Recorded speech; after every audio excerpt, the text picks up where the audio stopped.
I'm just gonna jump into this one. So yeah, Life is Strange episode 3. Welcome to my review, guys. So this is really moving along fast. It seems like just last week I uploaded my video on episode 2. Oh, wait, never mind. Anyways, this one's titled Chaos Theory, and for good reason, that we'll get onto a little bit later on.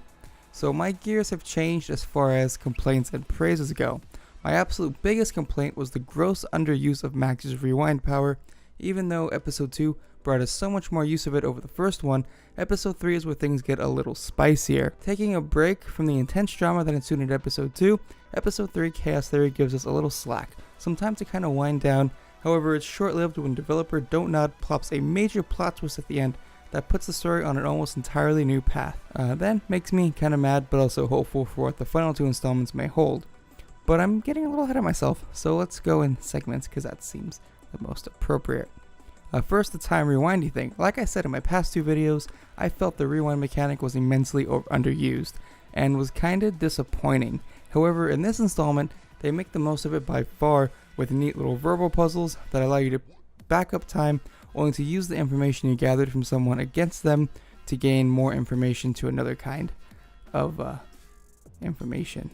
To another kind of annoying fetch quest that has you make a pipe bomb to blow into the principal of Blackwell's office to gain more information on certain students and things of that nature.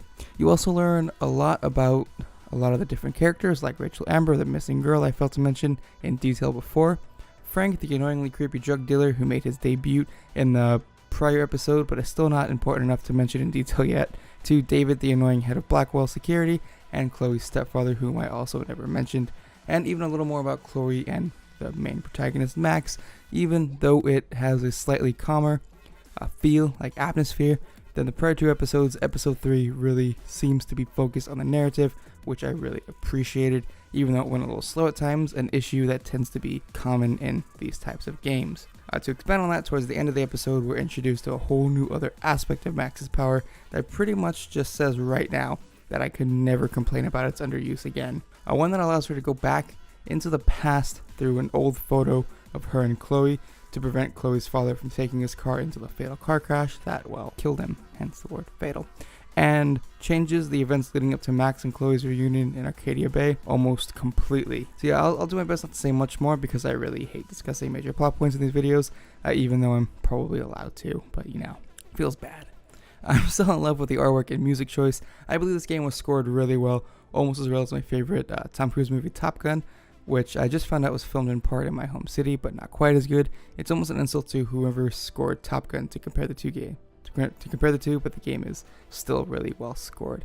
However, the dialogue can still use some work. There are still a few like misplaced one-liners, some awkward delivery choices, and phrases the character used in a context that really irked me, that kind of reminded me of like back in 2012, like when some kid would like just discover the internet and they'd go around spouting like meme garbage everywhere in real life. It sounds misplaced, and I have yet to see any American 18-year-old talk like that. However, they did seem to fix the issue of some of the characters showing bipolar characteristics at weird times, and all the emotions seemed well placed, so thankful for that. The back and forth dialogue between Max and Chloe really seems as though they're, really close friends, and whoever writes and voices them deserves a reward of some sorts, because it's little details like that that help this game seem so well grounded and like real, despite some of the unrealistic dialogue at some parts. I mean, come on. Who even says hella anymore outside of people from the 70s? It's kind of weird. So my final verdict, this is the episode where the game's storytelling outweighs all my prior dialogue issues, the weird one-liners, odd delivery choices, and all around awkwardness in some parts. Episode 3 doesn't bring many huge moral choices like the past 2, but it develops the narrative into something much more than it was, and I appreciate good storytelling because I'm bad at it. I can ignore all my prior issues and just enjoy the installment for the narrative, which is all I really want in a game like this. I'd still recommend it to just about anybody. It's a cheap game with high replay value. So in conclusion, I won't be making any more videos on this game until the final 2 episodes release, as I'm sure no one wants 5 individual videos as much as I'd like to make them. I only decided to make a separate video on this one because I feel it deserves it, for all the reasons mentioned above and then some. So with that said, I'll see you guys in my next video. Thanks for watching. Be sure to check out SteamFirst.com for the best news, reviews, videos, and content relevant to all things Valve and Steam. Also be sure to check out our live stream on YouTube.